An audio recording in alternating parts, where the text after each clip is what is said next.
তৈয়ব শাহবাজি রহমতুল্লাহ আলাইহ দুটো ফুল বাংলার জমিনে অবস্থান করেছে। এক আমার মুর্শিদ করিম হুজুর কিবলা, আর এক আমার মুর্শিদ করিম পীরে বাঙ্গাল। আমি পীরে বাঙ্গালের একটি নসিহত নামা বলে শেষ করব, কিভাবে চললে আমাদের বিজয় আসবে।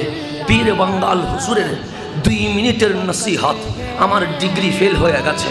আমার আজহারের পড়াগুলো ওনার ওই 2 মিনিটের সামনে কেন জানি সার্টিফিকেটগুলোর কোনো মূল্যায়ন আমি খুঁজে পাই নাই।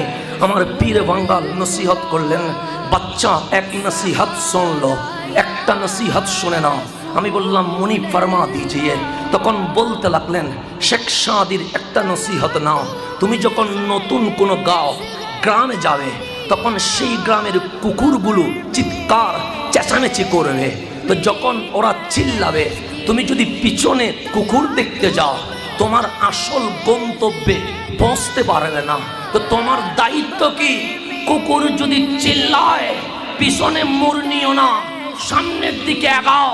তো সেই নসিহতকে সামনে রেখে আমার গাউসে জামান আল্লামা তৈয়ব শাহবাজি বাংলার জমিনে যখন জুলুস দিয়েছিল, অনেক কুত্তা চিল্লায়া ছিল, আমার গাউসে জামান তাকাই নাই, সামনের দিকে গিয়েছে বলে আজ বিশ্বে জশ্নে জুলুস প্রতিষ্ঠা হয়ে গেছে।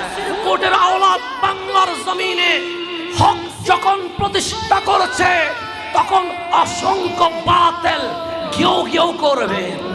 ওই কেউ কেউ দেখার সময় নয় আমাদের। বিশ্ব বিজয় আমাদের হাতে করতে হবে, কারণ ইমাম মাহাদির ফৌজের নাম গাউসিয়া কমিটি বাংলাদেশ।